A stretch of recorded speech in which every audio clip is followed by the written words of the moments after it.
Player 2 has entered the podcast. Welcome back, people, to Player 2 has entered the podcast. It's a very special episode today. I'm your host, Michael Peterson, and with me, as always, is my co-host with the co-most and my co-haiku writer, Derrick Murkison, a.k.a. the Merc Man, a.k.a. Full Metal Merc. Today, Derrick, I thought we might start the Ghost of Tsushima podcast with a couple of haikus. So I was told that you wrote a haiku. Yeah. And I'd like to give you some background music for that to help you get inspired. You ready? I'm ready. All right, here we go. Two nerds, one mission. Bringing gaming news to you. Tangents abounding. Perfect. That was good. I like that. Okay, you ready for mine? Yep. All right, here we go. CEO. Pandemic podcast. Grappling hook secures honor. What did the fox say?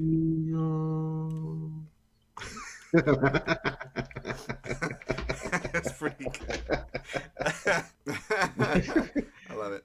So, Ghost of Tsushima. We have both played through this fantastic game recently. Yes. And now we're here to talk about it. So, as the name of the podcast implies, we are about to spoil the hell out of this game. We can try to keep it Act 1, Act 2, Act 3. So, if somebody was brave enough to try to check out the beginning of it, and you're like up to Act 2, we can try to keep it where we talk about Act 1 first, and then Act 2, and then Act 3. That sound good? Yeah, that's cool. Okay, let's do it like that then. So, Act 1, we got our main characters. The first two that show up is Uncle Daddy, Uncle Shimura. Daddy. That's Uncle why Yeti. that's why I used to call him Uncle Zaddy. Lord Shimura, he is the Jito of Tsushima Island. So he's like the top samurai, right? Like not exactly the shogun, but Big dog. he's the big dog samurai. And he is facing down a sea of what looks like hundreds of Mongol ships. Oh, yeah. Just as far as you can see, with the sea spreading out from the island.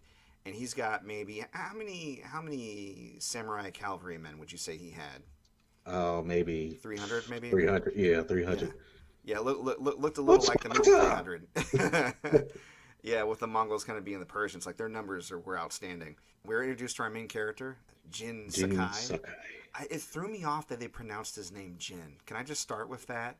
Yeah. I wanted it to be Gene because that's whenever I've seen any Japanese like movie or anime or property, if somebody's name was Jin, they pronounced it Gene. Yeah. I mean, see, for example, like Samurai Champloo, of the two samurai in that, the more serious one, his name was Gene. Right. So for the longest, I just kept calling him Gene, but eventually they like got in my head, and I started referring to him as Jin too. What are you gonna do? Yeah, I mean, I think it has more to do with how Americans or people that speak English perceive. It's funny because you could tell with the different voice actors how many of them had completely cast aside their original accent. Because a lot of the voice actors sounded like they were Japanese. Mm-hmm. I haven't done a whole lot of research, like Lord Shimura especially. Yeah. So some of them would say Castle Canada, and someone would get Castle Canada. And I'm like, we're going to Canada? Yeah. So it would throw me off. Or like literally in the same conversation, Shimura, who has the thicker accent, would say Ryuzo or Ryuzo, and Jin would be like Ryuzo. Yeah, like spell it out like an American would. So I thought that was kind of interesting. So yeah, Jin Sakai is like, that's a lot of Mongols. And then Shimura's like, and we're gonna die fighting them probably. Let's go! Yay! So he sends his strongest warrior, Lord Adachi.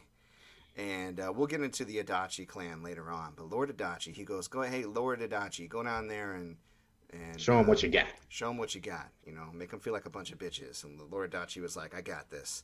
So he rides down there by himself. Hold my beer. Hold my. Well, speaking hold of my sake. Speaking of hold my beer, so he comes down and he's like, "Hey, send out your strongest dude so I can bitch slap him." Right. And then we are introduced. Smells like bitch in here. Right, exactly. So we're introduced to the main villain of the series, Khotan Khan. Right, I say series. The main villain of the title, but it's not a series yet. Although, oh my god, can you imagine a sequel? There's probably going to be one. Yeah, he's a big boy too. Koten Khan's big. He's wearing full on like Chinese style armor, complete with like the tuft of like horsehair coming out the top of his kind of like huge helmet. Hmm. It's open face. You can see that he's just a cute old teddy bear on the inside. Oh yeah. And he's holding a large ornate goblet. And I'm like, he's going to throw it on him. Just be like, whatever, dude. And then they're going to probably like shoot him with arrows or something. Not quite. What happens to Lord Adachi, Derrick? He takes the drink, Mm, throws it on him, mhm. and then proceeds to light him on fire. That's right. He reaches over to his friend holding a torch. And then he just tosses the torch on him. And the drink was highly alcoholic. Probably, Oh yeah. yeah, probably a spirit of some sort. And Mm. then while he's like on fire and he starts to kind of react and like pat himself out, Koten then grabs a very large pole arm. I want to say it's a podai, but I don't know exactly. It's like a Chinese lance. It's a pole with Naginata. a naginata, perhaps. Yeah, I bet it was Yeah, I naginata. saw. That'd be Japanese, wouldn't it? Well, Well, it looked Chinese in style, but maybe it was Japanese. But yeah. yeah, it's a long I, pole with a huge blade on the end. hmm So you'd call that a naginata? that's what I was calling it throughout the game. I'm sure Probably, there's a probably was. more specific name for it, but Yeah, maybe it's a Chinese variant, but for all intents mm, and purposes, it was. And these are really good against cavalry, but he takes that naginata and one huge swipe, boom, knocks off the Lord off with Adachi's his head. head. Off with his head. And then he looks up at all the samurai cresting the hill, and he's like, "So, you guys gonna surrender, or we gonna do this?" Shimura did not like that. Mm-mm. He was very upset. He was like, "They deserve no mercy." And then you ride, boom, you're playing the game. Ah! So now you're riding down with all your fellow samurai on horseback, and you get a quick prompt to swing your sword. You're attacking all the soldiers. It's any old beach you've ever fought on in a war. You know what I mean? There's Hmm. explosions and people dying and blood, and you get knocked off your horse. You go a little further. Events take you to a point where you try to go after Koten Khan alongside Lord Shimura after most of the samurais just get bodied. Correct. And then you get blown up and unfortunately don't get the chance to go after him. And then Lord Shimura gets kidnapped. Let me ask you a question though. When you saw the scene, because like Jean gets knocked out and then eventually gets shot with a bunch of arrows, he's presumed dead. And Right. then Lord Shimura is on his knees and Koten Khan's like, "Hey man, I get it. You're a badass or whatever. But I knew you was gonna send just one dude, so I killed him. Look, man, join me, and ain't nobody else got to die. You know what I mean? Just surrender." And you know, Shimura is like, honor all that. Yeah. Mm. So then when he hits him, I thought he killed him. Yeah. Did you think that too? I did. It looked like he killed him, but apparently he takes him hostage, takes him prisoner. So he takes him prisoner, and they go back to Castle Canada, or Canada. Oh, Canada. Yeah, it's like middle of the island. It's like our first kind of like Act One. Our first end point that we need to get to is rescue Uncle Daddy Shimura. Uncle Zeddy. Now, Jin Sakai is basically. I hear a cricket in the background. Are you outside? No. Are you collecting crickets so you can learn more flute songs? No. No, they're probably just outside the house. That's a good mic. All right, so it's fine. It's fine. It actually adds to the atmosphere. I like it. It's like we're outside drinking tea talking about this game. Right. Oh, if only. So Jin Sakai is on the beach and kind of grips his sword. It goes to black, and then he wakes up and he's been like tended to medically. And that's when we meet one of our other main characters, Yuna. Yuna. What were your first impressions of Yuna? I just thought she was a hard ass, badass chick who was gonna help us get Uncle Zaddy back. That's right. I kind of knew from the get-go that there was more to her than meets the eye. I mean, it wasn't really that hard to discern. She opens the door like, "Are you okay? Get back inside. Here they come." And then she tries to pretend when the Mongol hops in, like, "Oh, no, the rice is over there. Oh, don't hurt me." And he's like, "Ugh." And he goes over to get the rice, and then she stabs him in the neck, and it just works his Hmm. belly over until he bleeds to death. I was like, "Oh, dear." Yeah, that's a strong weighty. So Yuna's had a rough life. We don't necessarily have to get into it now. Suffice to say that she was orphaned very young, caught in a war that her people lost, and her and her brother had to do whatever they had to do to survive, which included sometimes stealing or being a thief and being a cutthroat. But you can tell that she's not the person that's apt to wanton murder. She really cares for her brother, and obviously she found Jin and tried to save him. So she's a good Right. person. but she's definitely not what the samurai would consider honorable, and that comes into play later on. So stuff happens, right? They escape the village. In the course of escaping the village, you see some flashbacks about how when Jin Sakai was young, his father was killed right in front of him. Yeah. And his father called out to help him, and he froze, which I think any He kid called, would. yeah, he called out for help, and Yeah, the kid was just like, well, because what was he gonna do? yeah, you gotta He come was out. like, what, 12? If that, I think he was even younger than that. But you're right. Like Yeah, he looked to be like adolescent, and this guy in full armor was standing over his defeated father. Probably somebody he looked up to his whole life. So right. I Don't think worry, it's Daddy, I'll be right there. right. I think it's a moment that he'll regret. But I also find it odd that his father asked for help, because I gotta tell you, and maybe you can relate. Like as a father, I feel like if I was in that moment and I was looking up at 12-year-old Ben, I'd tell his ass to fucking run. You know what I Yeah, mean? Because I knew that at that point I can't protect him anymore. right, So I thought that was interesting that he asked him to help him. I'm not saying it was wrong. Just I find it interesting. So right. so yeah, we find out that the reason why we call him Uncle Daddy Shimura is his Lord Shimura is Jin Sakai's uncle, and he took him in after his father died and trained him up to be a samurai. And taught him the ways of honor. Yeah, and we got to use him and baby Jin Sakai as like a tutorial flashback to teach us how to operate the sword. Then we find our sword and we get to kill our first Mongol outside of like the opening battle sequence, like one-on-one. That's lots of fun. Hmm. So I kind of had a theory about Jin and his dad, but I don't want to bring it up just yet. Okay. But we'll put a pin in that. But I want to talk about that after the next section. So it kind of moves along really quickly in the beginning. We wake up in the village. We go to get Jin's stuff with Yuna, like his sword. Kill our first bad guy. Get our horse. We get to get our own horse. We get to pick from 3 different colors. You get a white horse, you get a black horse, or a spotted horse. Which horse did you pick? Pick the white horse. Soda. I picked the spotted horse, and I named my spotted horse Kage. And then he would go, "That's my Kage," when he would pat on his horse or whatever. He kept promising Kage that they would have a peaceful ride Peaceful someday. ride. Yeah. Yeah, we'll get to that. Yep. So then he's like, straight to Castle Canada. I gotta get Uncle Daddy. And then Yuna's like, that's kind of stupid. A bunch of you just went against them and died, and you're gonna go by yourself. He's like, nah, it'll be fine. It's probably fine. And she's like, okay. So they go, and he pretty much just open faced like, come out and challenge me. And he fights his way all the way up to Khotan Khan. And Khotan comes out, and then he sees his uncle is still alive. And Khotan's like, dude, just give up, man. I'm about to embarrass you in front of Uncle Daddy. Whoop your ass. Yeah, exactly. And of course, it's one of those unwinnable battles, that kind of cliche that you get in video games. I did feel like I was holding my own against him for a while, but even At if that you're, point, you really don't know the mechanics. you know a little bit, like you Yeah. know that a red glint is unblockable, but you don't know people can do multiple red glints in a row. That's what got me. But I feel like all his glints were red. Right? Yeah, yeah. At one point, like I got a couple of weapon deadlocks with him. Like I was able to go toe to toe with him for about like 15 seconds before he was finally like, okay, I've had enough. And he decisively ended it and gives him one more chance. Jin slices his face, and then in a rage, Khotan Khan picks him up by his throat like he's a doll and tosses him over the side of a bridge down into the chasm below, because they're up on a cliff. So he falls into the water below, presumably dead, but the Mongols are searching for him.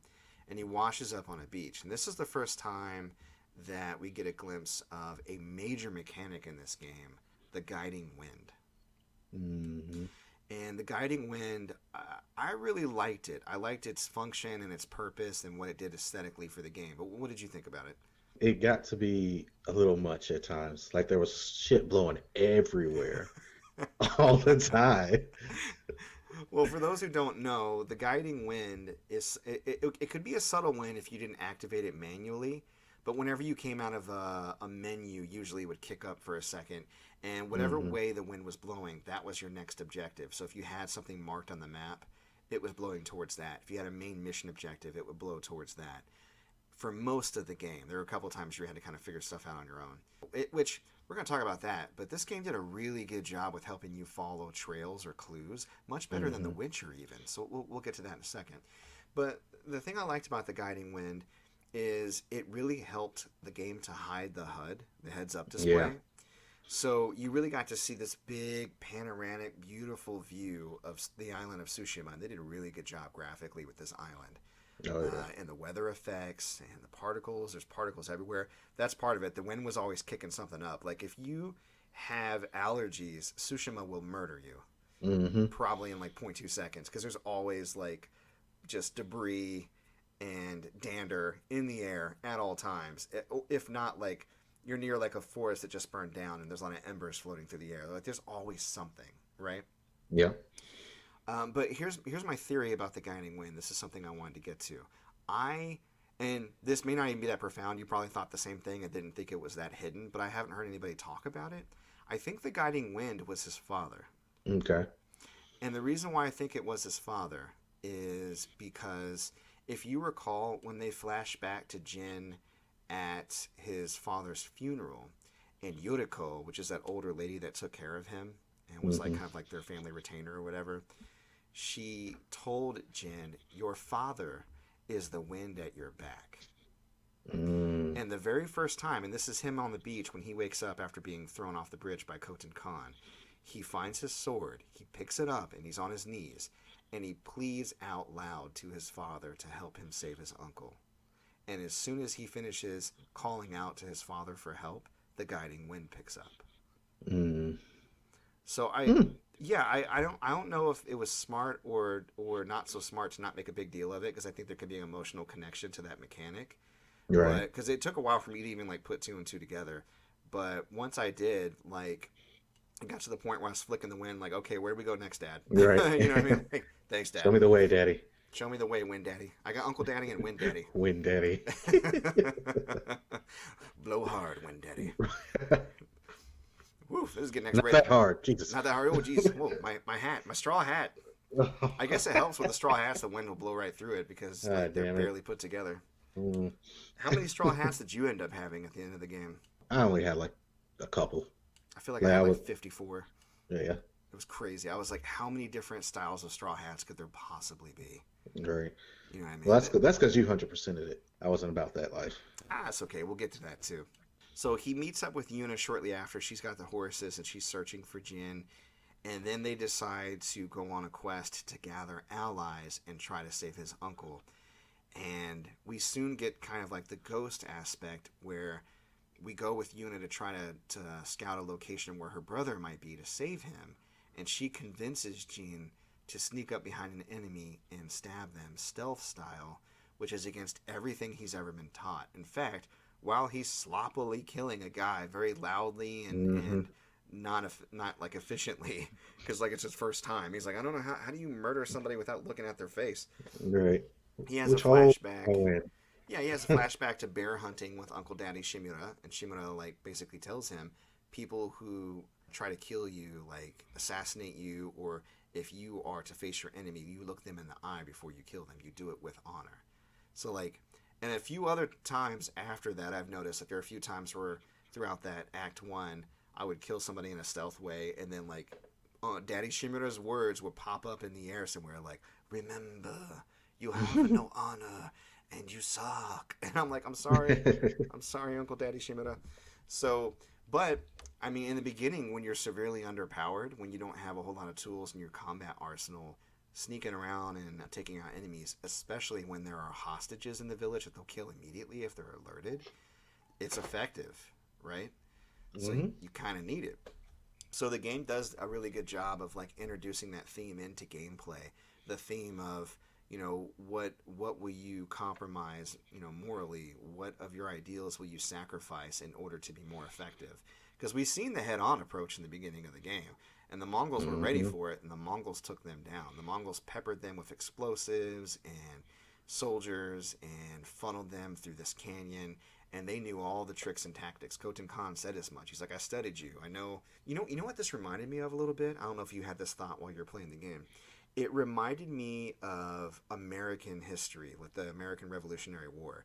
Do you recall one of the reasons why we so handily beat the British? No. The old British style of war fighting was that the soldiers from either side would line up face each other and fire until one side surrendered. Mm, very And basic. yeah, it was very basic, but that was honorable, right? And Hmm. the worst thing about the British soldiers' uniforms, they were red uniforms with a big white X, so you had a target that you could aim at, Right. right? So what Americans learned being here and being desperate, and also from the way that the Native American would hunt, is yeah, I don't have to do that. I could hide behind a tree or cover and shoot you and live. I think I'll do that instead, right? So we Hmm. adapted our tactics because, I mean, British soldiers had Americans outnumbered, in both artillery and the number of men. So Americans, in order to win, had to get creative and they had to, quote unquote, fight dirty. But that's how we came out on top. And I think that's exactly what's at play here. The honor of samurai is working against them because they're fighting against an enemy who is not really concerned with appearances, they're concerned with results. And that's what we're seeing, Jin go up against. And with him waging a one-man war against the Mongols during this game and not having the support of an entire army, you see like the necessary sacrifices to his ideals, the necessary trade-offs that he has to make in order to make it through. Oh So yeah. pretty interesting. Yeah. So any standout moments in Act 1 for you as we were kind of on our way to save Uncle Daddy from Castle Canada? Do you first meet up with Ryuzo in Act One? There Oh yeah, yeah, yeah, were yeah. Yeah. we saw a number of allies. The Straw Hat Ronin were among them, and Ryuzo, Jin Sakai's childhood friend, who is in essence a masterless samurai. He is a Ronin who leads other Ronins. He is one of his allies he sought out for support. Yeah. Well, shoot, I don't want to get too far ahead because it would be at the end of Act One. Okay. Well, let's save him for last then. Okay. So as far as the other allies in Act 1, we had Yuna, Hmm. and we had Lady Adachi or Masako, and that was Lord Adachi's wife. The one who got flamed and beheaded. That's right. Yeah, yeah. So she's one of our allies. Clan Adachi is actually who we're going after, but we meet up with her. Mm. And then we have Lord Ishikawa Sensei and Ishikawa. Sensei Ishikawa. Sensei He's my Ishikawa. favorite. Really? Okay. Yeah. He is a master archerer, or He's also archist, archer, Archer. He's also archery. a master asshole. He is. He He's a teaches a bit. master class in assholery. Yeah, he's a bit cantankerous for sure. He ain't about that nonsense. He doesn't like you calling him out on his bullshit. He's like, whatever, shut up. Hmm. Right. So we have Archer, we have Clan Adachi, we have Yuna, we have the Straw Hat Ronin. So let's go with Masako first. Okay. So we go to meet up with Masako, and she's an older woman. How old would you say? I would say she's probably in her 50s. Yeah, at least late 50s, early 60s. And we meet her probably in the lowest time of her entire life. And that's saying something for people on this island that's being Hmm. war torn and ravaged by Mongols. But during the assault at the beach in the beginning of the game, other samurai or bandits or ronin attacked the Adachi estate and murdered her entire family. Her sister, like her kids, her grandkids. There was even Hmm. a baby that was recently born, little Natsu, she said, was murdered. And so she spent days after she found them, like burying each one of her family members individually and then swearing revenge. So by the time you run into Lady Adachi, she's a bit disheveled, a bit Hmm. angry, and she's out for blood. And she's And she like, remains that way. throughout the yeah, she achieves some form of an arc, but it takes a while. Like there's, I mean, rightly so. She's pretty angry most of the game. Hmm. So her whole arc in Act 1, you don't really get to finish it in Act 1. I think you get like missions 1 through 7 if you want, or you can cut it off whenever you want, just kind of pick it up later in the game. But you're going through an investigation. First, you have a lead on a monk at a nearby temple that may have notified bandits when Lord Adachi was away, or when the family was vulnerable and at the estate. Then later on, you find the actual bandits, and then you find conspirators, and it evolves all the way up to. Let's just go ahead and finish her arc. It evolves all the way up to finding out that it was actually her sister that orchestrated the entire thing. Yeah. So what she thought she buried as her sister was not actually her sister. So it turns out her sister was actually her elder and was in line to marry Lord Adachi and wanted to marry Lord Adachi, but Lord Adachi fell in love with her, He only Masako, had eyes for instead. Masako. That's right. And Masako, thinking that she was doing her sister a mercy, found a lord in the north that she could marry so she could retain her nobility status. But it Hmm. turns out her sister didn't like this guy and he was abusive, and she felt And like a her drunk. sister, yeah, and a drunk, and she felt like her sister had just shipped her up north away from her entire family and exiled her just so she could be with Lord Adachi. That's the way she saw things. So she plotted her revenge for years and used the invasion of the Mongols as a way to execute that plan and kill everybody and everyone that Masako has ever loved. Yeah. Like, pretty effective, brutal, and total revenge. And it's funny, I see that theme a lot. Just hubris and being like, I did nothing wrong. And then, like, Hmm. understanding the repercussions that your actions have down the line. So, with Masako, not understanding or even caring to meet her sister where she was at and sending her off thinking it was a good thing, not even really communicating with her about it, led to all of this bloodshed. Now, I'm not saying that her sister did the right thing or she's a good person. She's terrible. Yeah, her sister sucks. By the end, I mean, Masako was like the first to murder somebody if they even looked at her sideways while she was Yeah, interrogating she them. was extremely murder happy. I mean, remember that first monk? That monk was like, look, when you're trying to do great things, if somebody Ah! gets in the way, Stab, they were stab, stab. children, stab, stab, stab, stab. Yeah, and then Jin's like, listen, how about you wait outside? Why don't we talk to the next person? I'll clean up here. Yeah, I just bumped my mic, sorry. Yeah, I'll clean up here. So that became a running theme, but I felt bad for her because there was one mission where we went back to the beach and she found her two sons were hanged by Mongols, like they were tortured, Hmm. and like, you helped her cut them down and bury them. I mean, I just expected her to snap. I mean, she kind of did, but she always kind of reclaimed herself.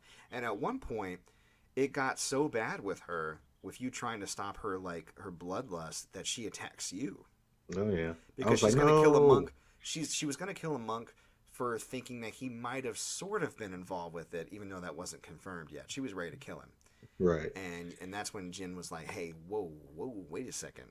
And so you end up having to have a duel with her and to get her to her senses. But then they remain friends, and then he continues to try to help her out. So it was a very sad, very sorrowful, very bittersweet side quest line. And I felt really terrible for Masako.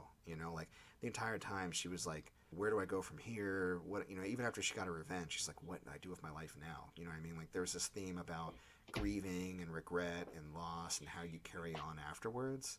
It Hmm. was a lot deeper than I thought it was going to be. Like it was very emotional. Yeah, my whole thing with her was like we already said. Every time we talked to somebody, Just murder boner. she's just murder. Yeah, and it was literally like she had like what 9 missions. Mm-hmm. Every single mission, she killed somebody before I was like, they whoa, could whoa, get whoa, whoa, information. whoa. I know. And that's kind of a running theme with all the side missions, which was kind of annoying to me.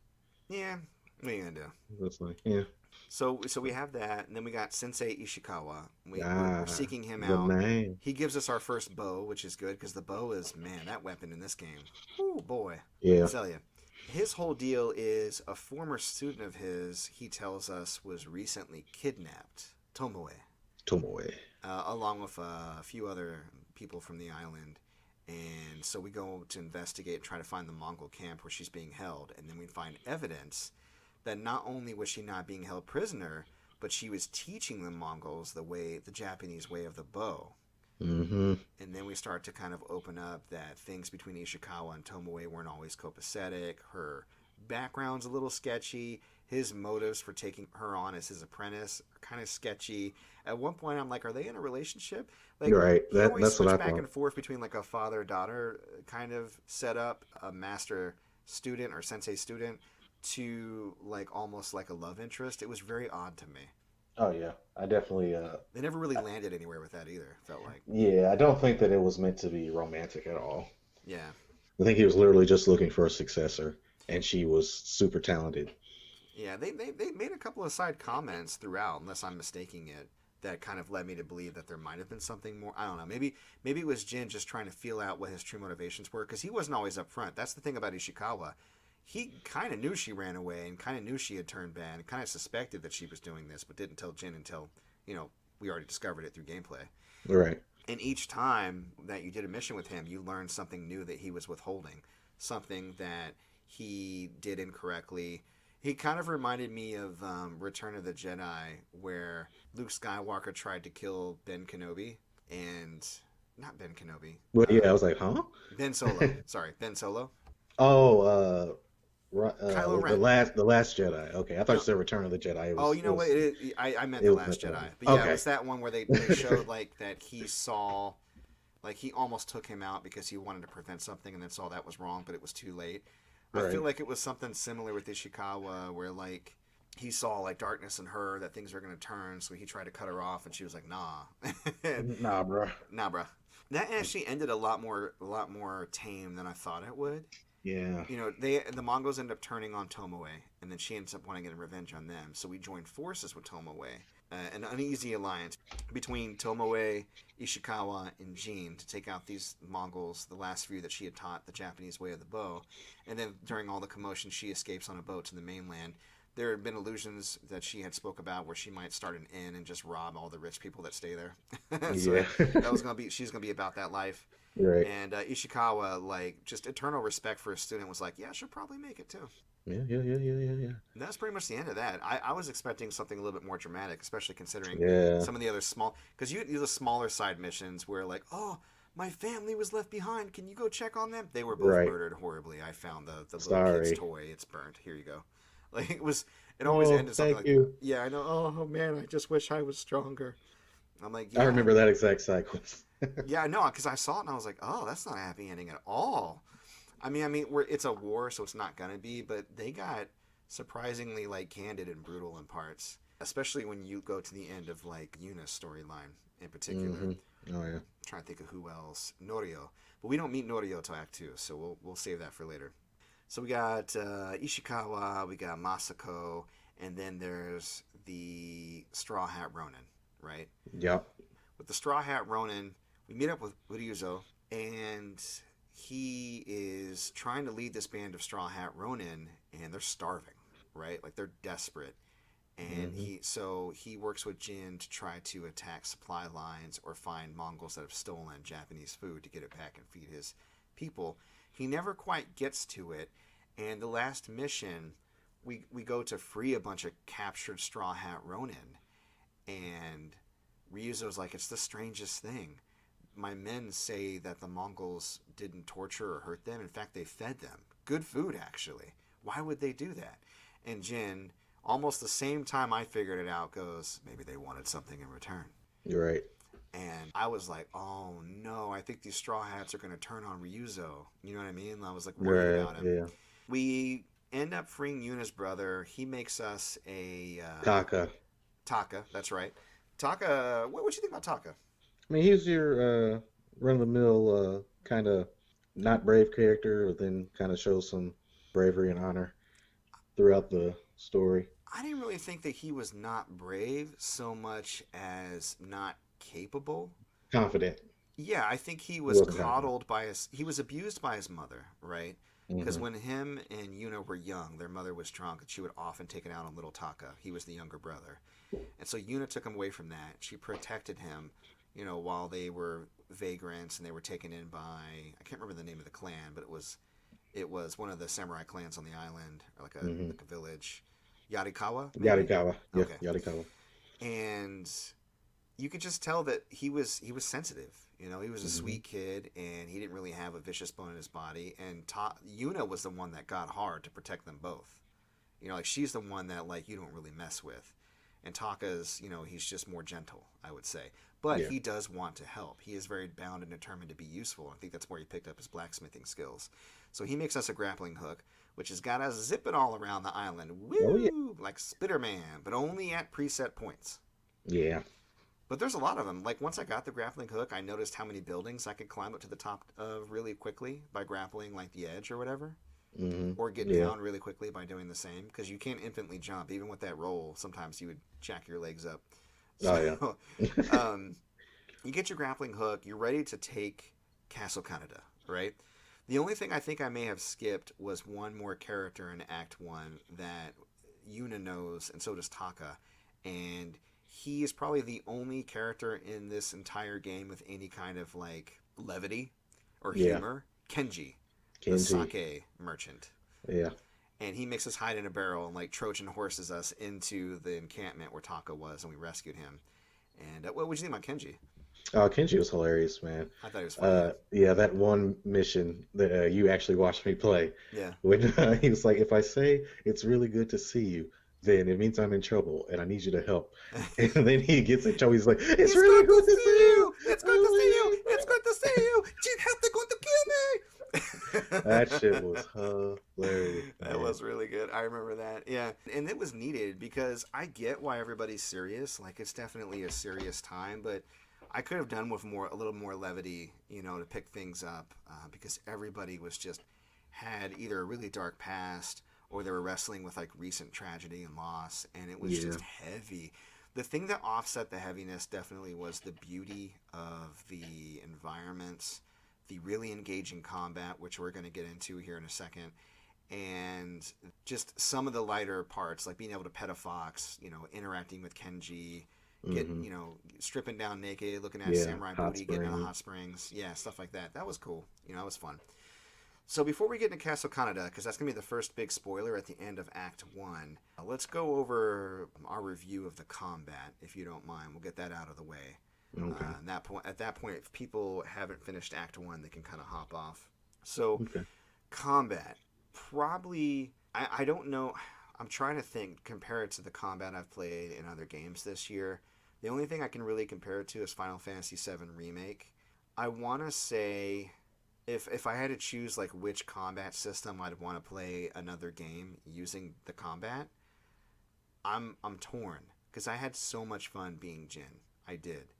Yeah. You unlock so many things. So you got. I think there's even some stuff I didn't unlock because I heard there may have been a fifth stance. I don't know if you unlocked it, but I didn't. No, I definitely didn't. Oh well, unless it's the If it, secret stance that you get. yeah, if it's the And stance like, that you get automatically through story in Act Two, then maybe that's it. Maybe that's what I'm thinking yeah. of. So we'll talk about that later. But you got four stances for the four enemy types on the island. There are enemies that use swords. So you have your, what was it, Stonebreaker, I think it was called? Uh, stone stance. Stone stance. Then you have the water stance, which is useful against enemies with spears. Hmm. Then you had was it the wind stance? Yeah, I think it was the wind. Okay, no, water was shields and wind was spears. Yeah. Okay, yeah. And then the moon stance, that was good for like The brutes, big like big boys. dudes. Yeah, big boys, big old shit. And what was cool about that is you could put points into those stances, and that can increase your effect against the stagger gauge. Now, just like Final Fantasy, we're working with the stagger gauge. And what was cool is enemies, especially if they were skilled, they would do a lot of blocking. And if you used a stance that was effective against them, when you used your heavy attack or your triangle attack, you would melt that stagger bar and get them down to where you can get a few free hits. That wasn't the only way to break through, but it was one of the safer ways, right? Yeah. Hmm. Because then you also have an amazing parry and dodge system. You start with like a sidestep dodge, but which can be upgraded into a roll if you tap it twice after putting points into it. And then of course you had a block and a parry. Now, perfect parries would eventually slow down time as well as perfect dodges, allowing you a free hit. But at the very least, they would give you resolve, which you could use to heal or use special abilities, and they would allow you to avoid being hit, which is ideally what you want. It hurts getting stabbed. You don't want to do that. Oh yeah. And on lethal difficulty, it's funny. For months, I've been calling it insanity because I got stuck in my head. That's what it was. It was lethal difficulty. Oh. Yeah, that was the difficulty. So for those who are listening and going, "What the hell is this guy talking about?" It's because I don't know words. But for lethal difficulty, where you can get killed in one or two hits, it was vitally important that you got a hold of parrying and dodging. What did you think about the parry dodge system? Did it feel good to you? Do you feel like it took some getting used to? Do you feel like it was conditional and sometimes it worked and sometimes it didn't? Like where'd you stand on that? It felt very conditional to me in game Mm. because I was for sure I had timing right on dodges and especially parries. But like with the Ronin and people that use like stabbing techniques and spearmen, sometimes my parry just didn't work, I and agree. sometimes yeah, it was I weird. agree. It kind of annoyed me. It happened a lot more for me in like, especially after I did the lethal difficulty. And I told you stories about how I would, kind of hit my head against a wall during like a tough duel. And one of my first really tough duel that I had after I switched to lethal, we're about to talk about here in a second. But I had an idea like, everything feels off. Maybe it's my controller. So I switched the controller, and then immediately things felt better again. And then later on, when I had a tough duel, I tried that again, and it felt better again. But then, after maybe a couple of tries, if I didn't succeed, it would go back to feeling kind of sluggish. It was almost like the controller couldn't keep up, or it got desynced with what you were doing, and I don't understand it. But I know that one of my hacks I learned throughout the game, if I was having trouble with my timing, was just to switch to a fresh controller, and a lot of times that would help me. Yeah, Enough. because sometimes I would hit the block button and he would not raise his sword at all. And I also think that it had trouble deciding whether or not it wanted to allow you to interrupt your own animations. Because that was part of it. Sometimes I couldn't raise my block up fast enough if I was in the middle of an attack or a dodge animation. And I thought that was kind of bullshit, especially for a game that relies so heavily on this mechanic. Right. Mm-hmm. But that's not to say it wasn't fun when I pulled it off and that it was impossible. It just felt a lot harder than it should have been, if that makes sense. Yeah. So I'm glad you agree. But the cool thing about being in the Ghost of Tsushima is not just your samurai abilities, being able to call out and go, "Fight me!" and one shot everybody. One shot everybody with a button press, which on lethal the timing on that got really hard. The tougher the enemies got. Hell, on normal that shit got really hard. I was losing standoffs every time. Yeah, because they started to feint an attack, but if you fell for the feint instead of the real attack, then they would knock you down to like 1 HP. At least they did with me. And I was like, oh, well, I'm in a precarious position now. It made to the point where I didn't want to do standoffs anymore, but honor demanded that I did. Yeah. Yeah, I kept doing like, at least once this play session, I need to do one, a successful one. And I like that you got different armor sets that would assist you with like how many enemies or skill points, how many enemies you could defeat in a single standoff. You start off with only being able to do one enemy in a standoff, and then you can upgrade to 3. And then through equipment, you can do up to 5 in a row. So 5 enemies coming at you one at a time, and you one-shotting them. It's really cool when you actually pull it off. But aside from all the honorable samurai ways to fight, you got ghost weapons. A lot of stuff you learned from Taka and started to kind of discover and develop, through your skill points and your growth. I loved the combination of using my swordplay and my ghost weapons.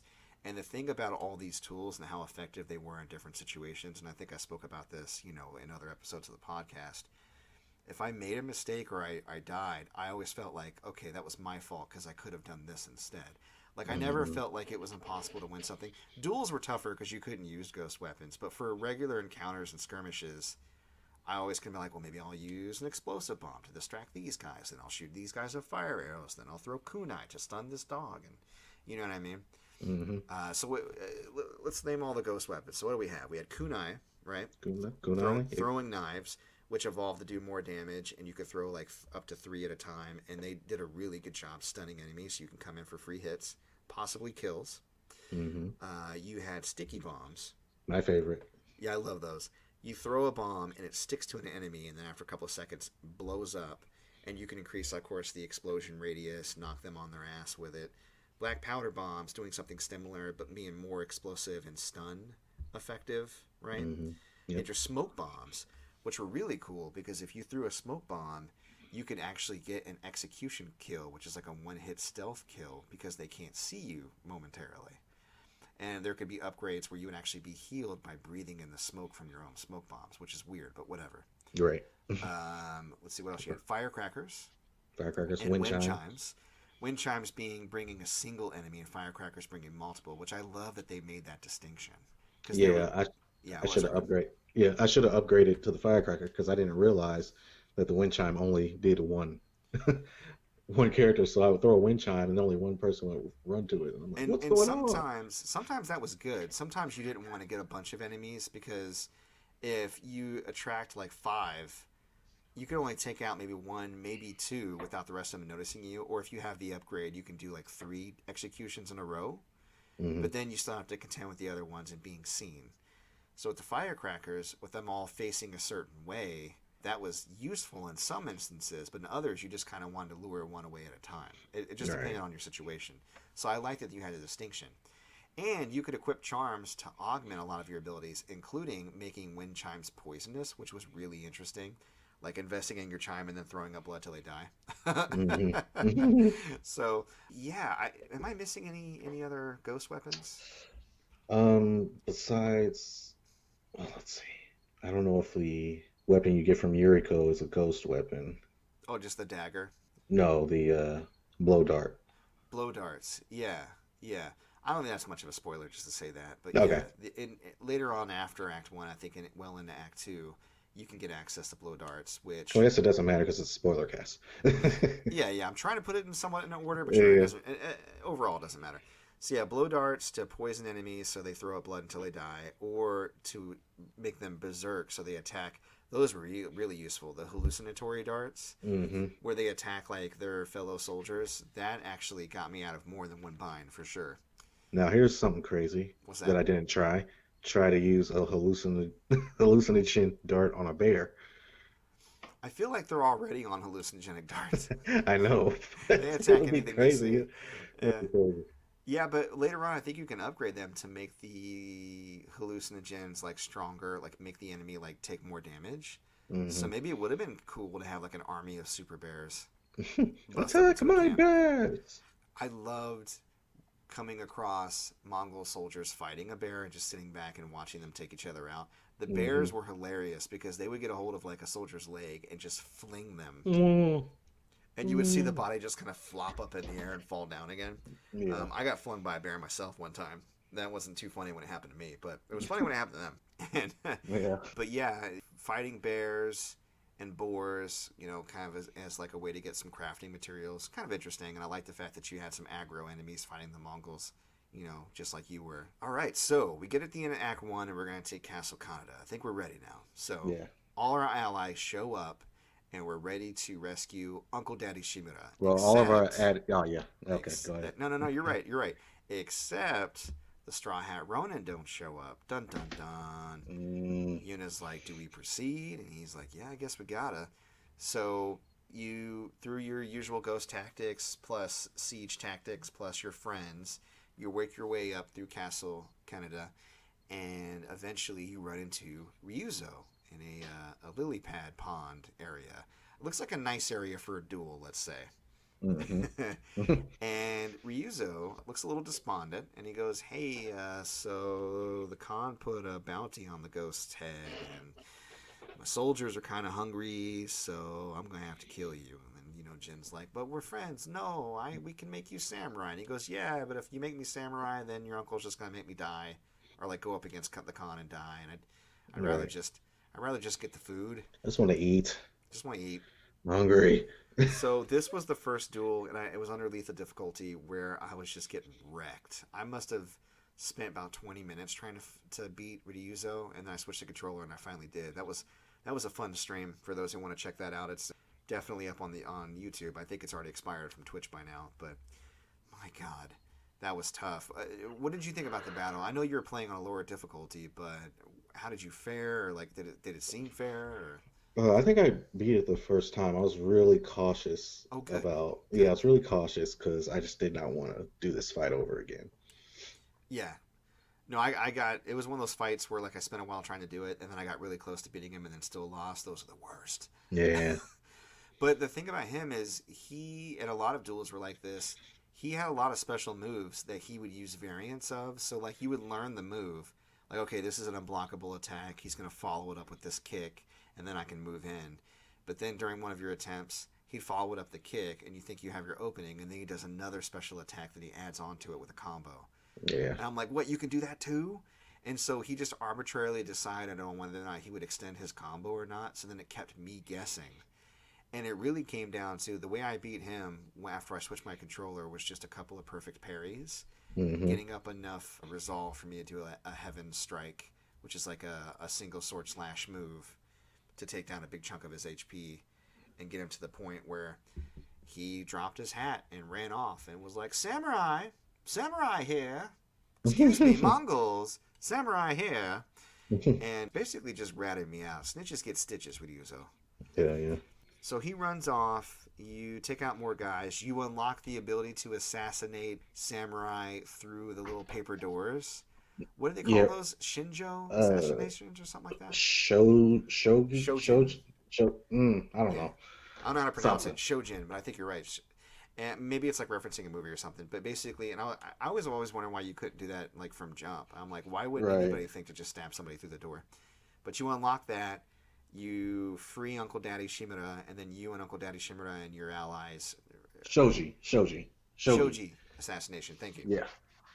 But yeah, everybody, you liberate Castle Canada, but Koten Khan had already hinted through cutscenes in his conversations with Shimura that he was going to leave Shimura to starve to death in Castle Kanda, and he was going to go up north to Shimura's castle, Mm. unlocking another section of the island.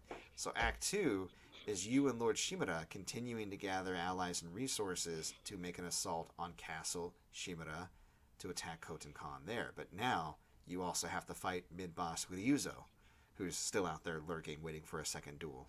So yeah, that begins Act 2. So at this point, the game kind of opens up, but I don't know. Where are you at this point? How are you feeling about the game at this point? At this point, I'm just like, wow, I felt like this was the climax. I It know, was right? really, yeah, it was really, really intense breaking in and saving Uncle Daddy. I was really worried that, and I tried not to, that if he saw me using any of my ghost weapons, because he was like, they won't stand up to two samurai. And I was like, oh, he's going to be mad at me.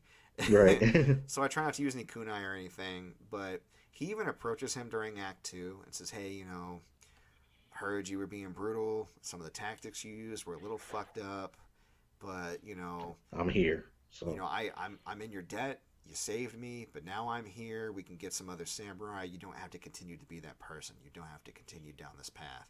And Jin kind of lets it go. He's like, yeah, okay. yeah, And then sure. Shimura, through cutscenes, is like, hey, I want to adopt you. I want to formally make you my son. I want you to be the next Jito. I'm going to get the Shogun to officiate it. Things are looking good with your relationship with Shimura. You meet another ally, Norio. He's a warrior monk, and his village was attacked. A lot of the monks were locked up by Mongols. His brother was killed. And you go through missions to try to liberate temples with him, culminating in finding out that his brother actually survived and was cut all to pieces. Like, I think they found him, he was an amputee, basically. I don't think he had arms or legs. Hmm. It was Yeah. insane. I knew he was gonna be alive. You did? Yeah. I was like, they're talking about his brother way too much for him not to be alive. Yeah, yeah. You end up being able to finish, of course, like Masako, Ishikawa's. I think you could finish them before Act 3, right? I'm not sure because I didn't finish Masako's until after I finished the game. Okay, well, fair enough. Yeah. I feel like I did, but maybe it was after the end of Act 2. I can't remember. But with Norio, it kind of wraps up with, you know, him starting to go down the dark path and just having a thirst for blood, and you kind of pull him back to his monk-like state because he's just really upset about his brother, and then he ends up running a temple, so that's nice. Let's see, Yuriko, you have her whole thread. That's where you unlock the blow darts. Yuriko was a very interesting story. I didn't think there'd be much to her. Yuriko is, of course, that older lady that took care of you when you grew up, Yeah. with Lord Shimura. Or actually, no. She took care of you back when your father was still alive. So she Yeah. knew And your you and your mother. father and your mother. And the thing is, she was secretly in love with Jin's father. Yeah, and I think they definitely hinted that they had a romantic relationship, at least Yeah, after his mother passed away. exactly. I think that they had like unrequited love they didn't act on until his mother passed away, and then they had a secret relationship, which would have been frowned upon, so they kept it secret. But Yuriko, being older and kind of just affected by the war, starts to kind of slip into senility a little bit and mistakes Jin for his father. Hmm. And so towards the end, when she's kind of like on her last legs, like you could tell she's going to pass away. She's sick and she's giving out basically. She starts to talk to Jin like he's his father, and Jin just lets it go. Yeah, that was real And sweet of him. no, it was a really sweet kind of romantic moment in a way. Like obviously they didn't do anything, but they just talked sweetly to each other, and she had like one last moment with the love of her life, and then she passed away, Yeah. and then he buried her. It was really heartfelt. There's a lot of moments like that in this game, but those were one of the ones that stood out. Like I really felt for Yuriko, and I understood kind of why Jin acted the way that he acted towards the end there to try to, play into her illusion because she didn't really have that much time left. All right. And she's also the one that made our poison for us. She gave us some sweet blow darts. We got the Hmm. poison and the hallucinate, and those helped big time. So thank you, Yuriko. Your sacrifice will not be forgotten. Rest in peace. That's right. I think that covers pretty much all the side characters. Now that we have poison, and we're getting ready to take Castle Shimura, Shimura. right? Lord Shimura is up to his old tricks. He's like, we're all going to stand in a line. We're going to wear these red shirts with these white X's on them, and then we're going to just march towards the Mongols. And then Anyway, I started blasting. and then Jin's like, no, if you do that, we're going to die. Like, they're going to kill us. They got superior position and numbers. And if we go across this bridge, they're going to blow it to Kingdom Come, and a lot of people are going to die unnecessarily. Let me go in there by myself. I'll poison their food and jack them up. And Lord Shimura is like, hell no. That is not honorable. Do not do that shit. We're not trying to listen to him. Right. At this point, we've already tried to find Witayuzo, and we got captured. Taka came after us. Taka got captured. And then Khotan Khan tried to recruit Jin again, and when it didn't work, he freed Taka, gave Taka our sword, and asked Taka, Yuna's younger brother, to kill us. And I knew what Taka was going to do as soon as he got that sword. Yeah, me too. I think Jin did too, because he was like, run. And I was like, please, Taka, just run away.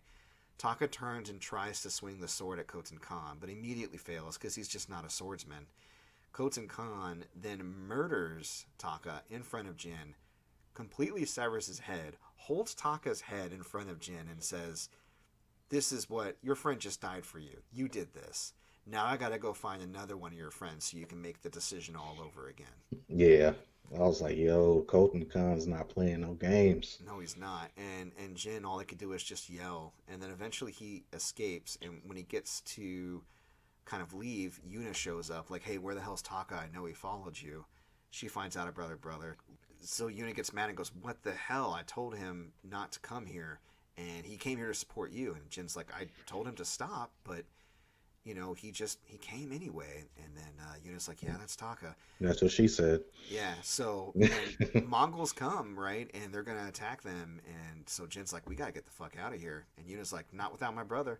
And that was one of the like, there are badass moments in this game, but that was such a badass moment. She goes, I'm not leaving my brother. Right, she's like, I will fight off all these motherfuckers. Right, and she looks towards the gates when the Mongols are coming. And then Jin looks at her, and then he raises his sword. And I was like, yeah, boy! Revenga! So we slaughter all the Mongols and then bury her brother. And then in his honor, one of the last things he did before he died is he made ghost armor, which I then donned. And at the battle to take Castle Shimura back, against Uncle Daddy's wishes, we don the ghost armor. We swing with the grappling hook underneath the bridge, sneak over to the village, and poison the fuck out of all of them. We put it in the food. And then the next morning when Shimura does his assault, he just comes in to see a bunch of dudes vomiting blood and the ghost like stabbing people in the back. And he's like, Jin, what the fuck? Like, we talked about this. Dude. And Jin's like, whatever, bro. Everybody would have died if I hadn't done this, right? So he basically throws Jin in the Jin. Right. He throws him in jail. And... he's awaiting like judgment from the samurai for his dishonorable behavior. I think Kenji's the one that frees him, if I'm not mistaken. Yep. And so he grabs his horse and escapes. This is at the end of Act 2, of course. A bunch of samurai arrows follow and rain down upon him when he's trying to escape. Many of them strike Kage.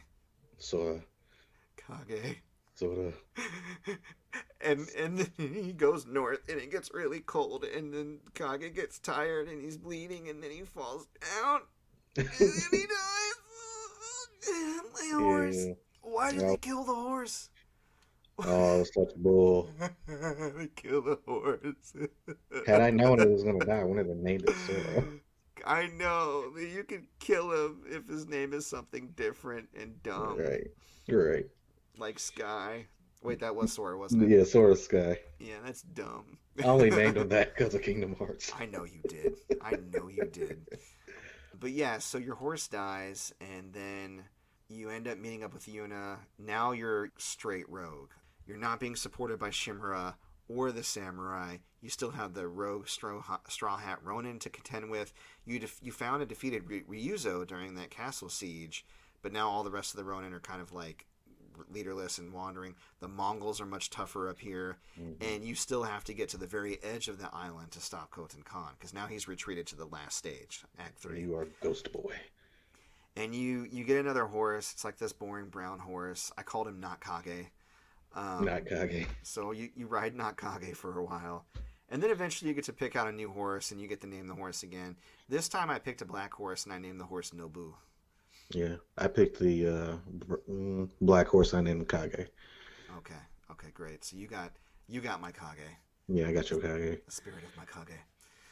So at this point, you're just kind of polishing off side missions. Not a whole lot in my memory happened in Act 3, other than, I'm trying to remember, I think just getting together soldiers from Yarikawa. Mm-hmm. And I mean, we kind of glossed over the whole beef between Clan Shimura and Sakai and Clan Yarikawa. There's like a rebellion that they had to put down. They're no fans of Shimura. That's all besides the point. Right. So we glossed over a few things there, but essentially, you do rally all of your allies who are still with you, like the main ones. You know, Norio, Ishikawa, Dachi. Masako, Yeah. yeah, Ishikawa. So you get to the point where you even get a message to Lord Shimura, like, "Hey, Uncle Daddy, I know you're no longer my uncle or my daddy, but Right. if you still want to beat Koten Khan, we'll be here at this place. Would you like to siege with me? Yes, no, maybe. Circle one." Meet me at the slide after school. Exactly, exactly. Maybe we can get on the 3 o'clock. sawhorse or whatever, seesaw. So at first, it doesn't look like Shimura's going to show up in the big battle at the end, but of course he does. And you're like, yeah, samurai! And then, Jin sees him, and he's out there kicking ass as the ghost, and you eventually face off against What'd you think about the Koten Khan boss battle, like the end boss battle for him?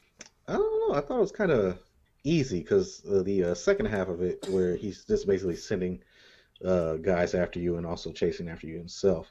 I just kind of found myself running around the boat Mm-hmm. and trying to single people out. It was a little tougher on lethal mode, but it was something similar. Like, I was definitely, because, I mean, you have to duel him and you can't use any ghost weapons. That was a little tough for me, even with the spear stance all the way leveled up, I found.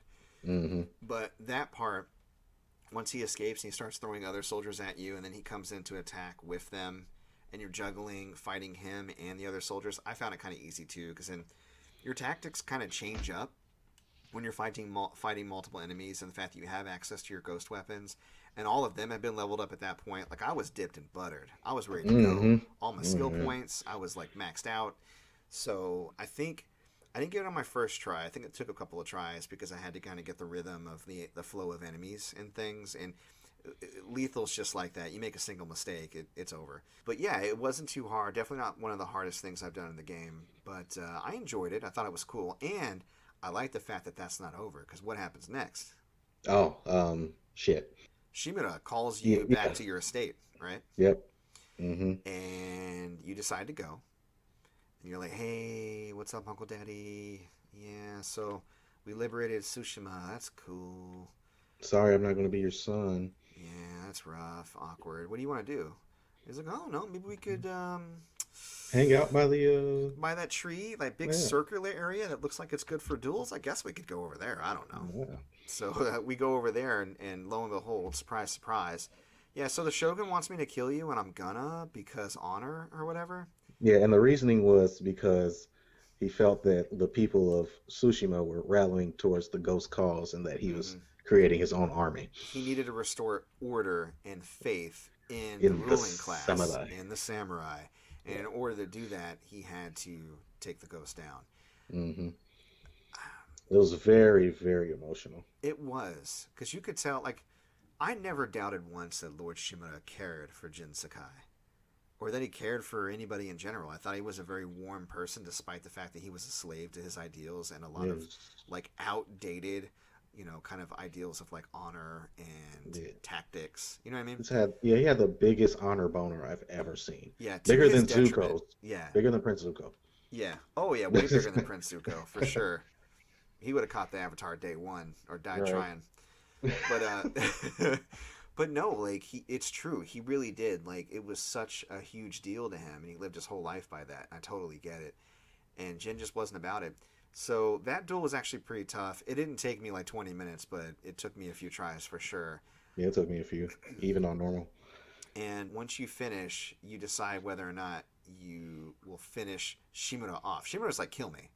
Which is interesting. Here's something I want to bring up, because I thought this was really odd, and I was expecting this, and it wasn't ever directly addressed. Okay. I don't know how much you know about samurai in general and how a samurai views defeat. Like, are you familiar with like seppuku or Yeah. like? Okay, Hmm. didn't you find it odd that no samurai took their lives after being defeated or requested for the lives to be taken?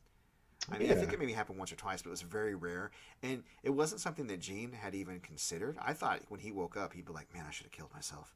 Like he never talked about it, and I'm not advocating for it or saying it's a good idea or that I advocate suicide. Obviously, it's a very touchy subject. And one could even say maybe they didn't go there because they didn't want to bring up such a touchy subject. But pretty sure we discussed child trafficking and rape with the UniQuest line, right? Yeah. Yeah. And the murder of like innocent people and like families being destroyed. So I don't see how that was too taboo. You know what Yeah. I mean? Mm. But at the very end, Lord Shimura finally kind of speaks up on this topic and goes, "You have to kill me. If you defeat me and you don't kill me, you dishonor me, right? Or it's Yeah. not maybe even dishonor yourself. Like it's not honorable to do that. So then you have a choice whether to let your uncle live or kill him. What did you decide? No, I killed the fuck out of him. Wow, really? Yeah. How'd that go? It was crazy, man. Mm-hmm. Because like I said, it was so emotional. Jin's voice actor really hits those just screams of pain, Mm. and it was something else, man. I So felt did it. he just cut him down and then scream in pain? Like, is that what happened? Yeah, he got down to his level on Mm-hmm. his knees, and then Mm-hmm. he takes his short sword and then he stabs Stabs him. him in the belly. Yeah. Yeah, and then he's just holding his lifeless body like over his shoulder, and he's just screaming to the heavens. Oh, It was deep. So I'm assuming you let him live. I did. I let him live. That's good. I stooped down to his level and I said, "I don't have any honor. I'm not a samurai, bitch." And then I walked away. Yeah, yeah. That was I just got tired of hearing him yak on about honor. Me too. But it looks like we had different ways of solving that. Yep. Yeah, I leaned down and I was like, whatever, because and you can actually see the moment on stream because I like talk out loud. I'm like, you don't get to control me and tell me what to do anymore. Right. And I walked away, and he was like, "We'll hunt you." I'm like, whatever, man. Yeah. And so it's so many times I do the good thing That's in a not game when necessarily it the gives me good joy. thing, you know. Like I'm not gonna sit No, there and I'm say I saying I'm did the. saying Oh, okay, go ahead. yeah, no, I'm saying sparing him, as his nephew would be the good thing, you know. You think so? Just to let him live, yes. To I not murder your uncle, I think is probably the good thing to do. But Well, uh, culturally, from our standpoint as yeah, Americans, I would agree. But yeah, in that time, I'm not saying you have to get into his head to like make this the mental gymnastics to make it moral. But I wonder if it's more disrespectful and damages their relationship further that he did let him live with the shame of defeat. yeah. And I'd wonder if there is a sequel, if what story part they will go off of. Wow. Oh yeah, I know, right? I've seen games do things like that before. Like if you look at Witcher 3, like if you say that you let Letho live in Witcher 2, then he shows up for a couple of missions and it doesn't really affect the overarching story. Hmm. Even though like he had such a like professional kind of animosity towards Geralt and Witcher 2. They never really hate each other. It's just they were on opposing sides. I wonder if maybe in Ghost of Tsushima, if you let Uncle Daddy Shimura live, if he shows up maybe to help you or give you counsel at one point, but doesn't really overly like affect. Like if you pull him out, it doesn't affect things majorly.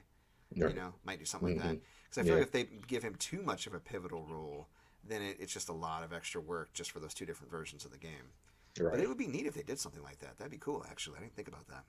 Sequel Yeah. wise, what do you think the Yeah. sequel would be? Like just bigger, badder, better, going to the mainland to continue to fight the Mongols, going to China? I mean, I don't know. I didn't really look into the history of the attempted annexation of Japan because I know this actually happened. Not obviously Right. Gene Sakai and all that, but like the actual assault itself. So I don't really know how it ends. Do you? Right. Yeah. No, I honestly don't know what they would do because this is already pretty big and pretty grand in Yeah, itself, yeah. True, true, and true. pretty open and shut. I liked what they did with fast travel. Like Oh yeah. you can just fast travel anywhere, any fox den, any bamboo, any Yeah. village, like anything that you've been to that is of an event, you could fast travel to instantly. And I thought that was the best because you compare it to an open world game like The Witcher, right, where you can only fast travel to waypoints that are specifically waypoints, but only if you're at a waypoint. So in order to fast travel, you had to open your map, look for the nearest waypoint, go to that waypoint, open your map, select the waypoint near where you wanted to go, and then activate the waypoint, and then select that waypoint, and then fast travel. And then when it loads up, you'd still have to travel physically from that nearest waypoint to your objective. Yeah, that's a lot. That's a lot. Especially since there's so much loading in that. Like, the loading is longer in Oh that yeah. game, too. You know Hmm. what I mean? I really like that there was a chunky game here. I could even maybe taken a little bit less of the game and still have been satisfied, but there was a decent sized game here that cut out a lot of fluff. There was barely any loading, and the fast travel was almost instantaneous. I love that about this Yeah. game. Honestly, I didn't want that much game. Yeah. Like it was a bit much. Yeah, I didn't need much, to be honest. I didn't need much game, but I got it and I loved it. What were some of your favorite parts about the extras in the game? Because we glossed completely over like the Tales of Tsushima, those blue missions that would give you Oh extra yeah. abilities. I loved the duel, the Blades of Kojiro. Mm. That's where you had to duel 5 different Ronin, and then the 6th duel was against their leader, and that was in order to get Some armor. some Kensei armor, which I Yeah. barely used. It looked fly though. It had like Oh yeah, feathers yeah. on it, That and I was was like, great. "Oh, this is badass." Yeah, that the Undying Flame. I only got to use that move like a couple of times because I was already at the end game. Yeah, I didn't really find it that useful because I thought you could use it in duels, which would have been amazing. But you can only really use it like in skirmishes where you could use your ghost weapons, like in the open world. And it was just a way to add extra damage, but your sword was already so powerful. In addition to your ghost weapons, it just felt like extra steps to do something you could do more efficiently otherwise. Right, and this is what I love about the game, especially those blue missions. They give you a reason to do the side missions. Yeah, So like you can go through this whole game without ever getting the longbow, that's true. and that was my favorite side quest, I think, because you had all the crows flying around you, and you were like in a hallucinogenic state, That was fun. and yeah, Yeah, I think what happened there because through your quest with finding like all of these tales have to do with like legendary heroes or events that supposedly happen to Tsushima. It's usually like some sort of what do they call them? They're not bards, but like their equivalent of bards. They were like they were just musicians. musicians, right? And they would like play their song or their lute or whatever, and they would tell you about the tale of the guy who sold his soul to a demon for a longbow or some shit like that. Right. And so when you were going on looking for the longbow, there was this guy dressed up like a tengu, like he had like the demon mask, and he's like, "Don't seek the bow; it is cursed, cursed, I tell Hmm. you." And you're like, "But it looks sweet. I need a bow." So Hmm. when you finally find the bow, like some gas kind of like pops up in your face, and I feel like maybe he used hallucinogenics to put you in that state. So when he fights you, you're right, like everything looks crazy, like it is actually cursed, and you have to fight this Tengu in a haze, and then you end up like waking, like you're covered in blood. It looks crazy, but then when you beat him, you finally get access to the bow, and it's awesome. And Hmm. there were similar stories, like you said, with the 6 duels. By the way, that was the hardest duel I ever had to play in the entire game. Was Yeah. against the 6th Ronin without any resolve. I went in with 0 resolve. And again, resolve is what you need in order to heal or use a special ability, like the Heaven Strike, or the other one that like where you did 3 strikes in a row. Hmm. Which you got both of those through those blue missions, right? You got actually extra sword technique strikes you can use resolve to use. I couldn't beat him. I spent a half hour trying to beat him without any resolve. I ended up having to quit, go out, get into a standoff to get full resolve, and then when I went back, I was able to get his life half down safely without him like 1 or 2 shotting me, and then just use my special abilities to kind of finish him off. That was the only way I was able to beat him on lethal. Yeah. It was Yeah, crazy. he was great. Yeah, he kept switching up his style too. Was there anything about the game you didn't like? Hmm. Let's see. I already talked about all the leaves flying up everywhere. Mm-hmm. There were bugs here and there, Mm-hmm. especially with the yellow birds. Those birds were buggy as shit. I know. Like That was, their pathing was terrible. So for those who don't know, when you're near like an objective or a side mission or like something that'll give you a stat boost, like a fox den or like a hot springs, a yellow bird will start to chirp and fly in front of you and then try to veer off and lead you towards it, and you can choose to follow the bird towards it. And sometimes it's just like a straw hat, sometimes it's something cool like a bamboo strike, which gets you more resolve. I always tried to follow the birds, but there's any kind of obstacle, like if you were near a cliff or a house, it would kind of smack into the cliff and then kind of just slowly kind of shimmer like in his flight pattern, just kind of wobble up the cliff somewhere, Hmm. and then you would half the time you'd lose it or try. Ever this ever happened to you? The bird gets in front of you as you're already going to the thing the bird's trying to lead you to, and you're like, "I'm already Yeah, going here, you idiot!" I mean, I right, marked it on the map. The game knows I have this location marked. The wind knows where I'm going. right. My daddy's showing me the way. That's right. That's right. Wind Daddy, show me the way. So I did find that annoying too. Anything else? Headbands. Mm. Oh my God, Yeah, haikus in headbands general. useless. Well, yeah, because what the headbands do nothing. They do nothing. They're purely cosmetic, Mm. which is fine. But after doing all these cool side missions and getting all this awesome armor and stuff, a headband is not something I really want to bother with putting on. Here's 'Cause two solutions because I agree with you. I would have either preferred that you got a headband along with the sword kit and you just picked it up instantly at one of those sword kit like shrines. mhm, Because across the island, you would just come across a shrine and it would have a free sword kit, and that's it. You just pick it up. Takes no time at all. right, I'm cool with that.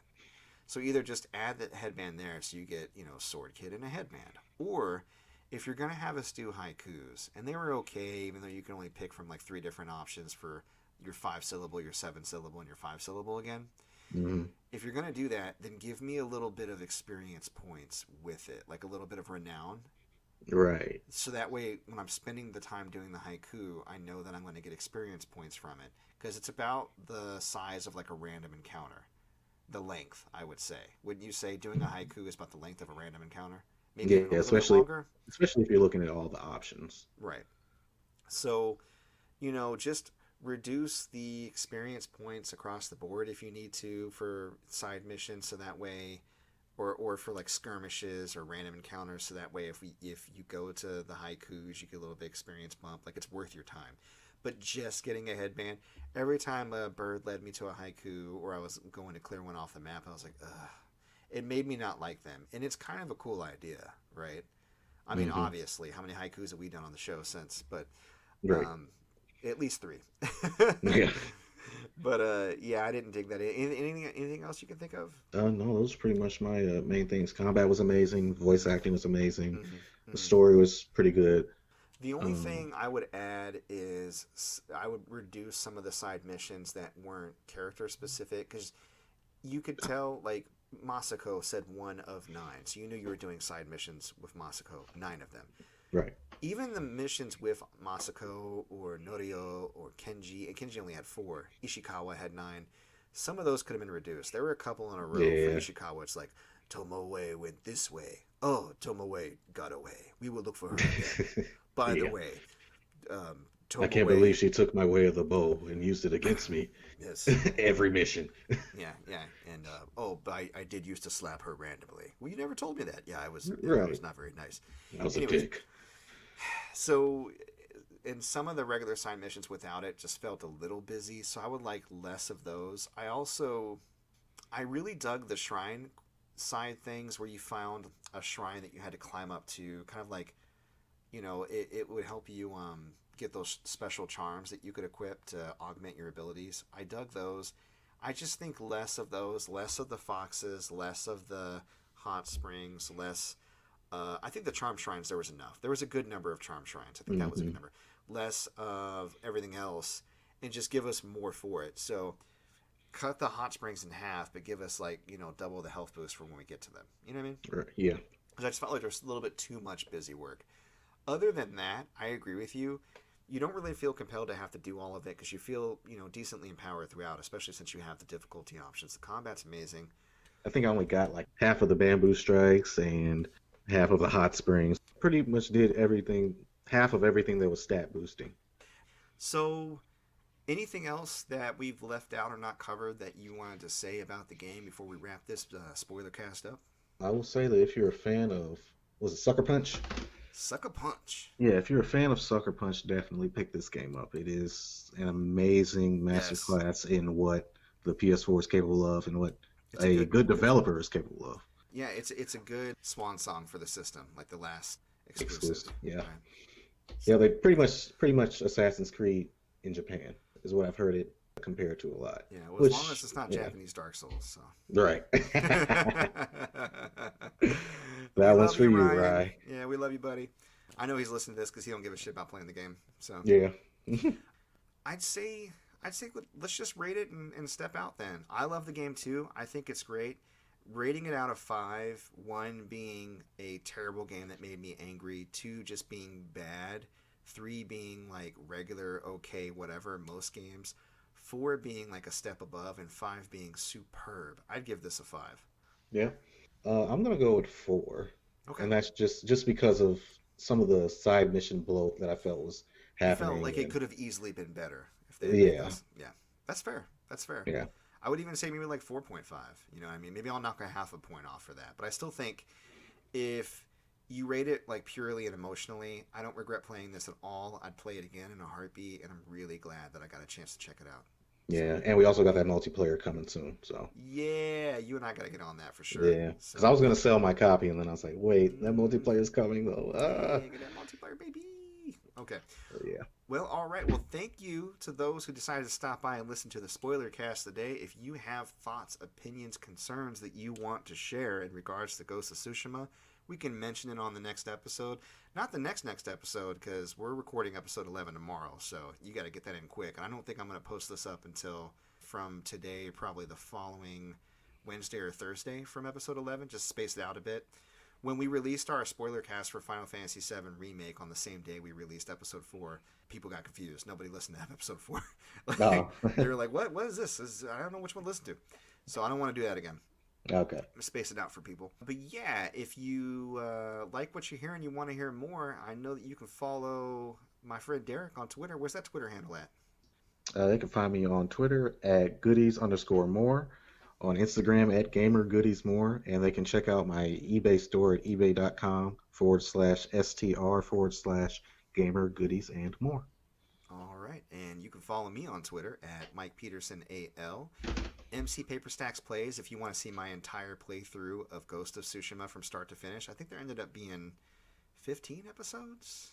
I have to go back and check. I can't remember exactly how many. And of course, I'm doing streaming every week. Main stream right now is Last of Us Part 2. That's on Tuesdays, Thursdays, and Saturdays at 8. Still doing Monday Brawlers at 9. We're doing Dynasty Warrior series right now. By the time you hear this, it'll be 9 up this upcoming Monday, and then 8 is already up if you want to check that out. And then horror games on Friday. You can check out uploads of our podcast every single Sunday. Episode 11 should be up by now. And you can find that at our hub at anchor.fm/player2 is enter the pod. There you can contact us. You can donate to the cause. We'd very much appreciate it. And you can also listen to us on Breaker, Google Podcasts, Overcast, Pocket Cast, Radio Public, Apple Podcast, and Spotify. And again, that email address for reaching out to us is mcpaperstacks@gmail.com. I also run a Facebook group if you're interested, facebook.com/group/indiegamers. So yeah, that's all I got. All right. Thank you so much for honoring us with a listen, and we'll see you at the next spoiler cast, which I think will be Last of Us Part 2. Oh, yeah.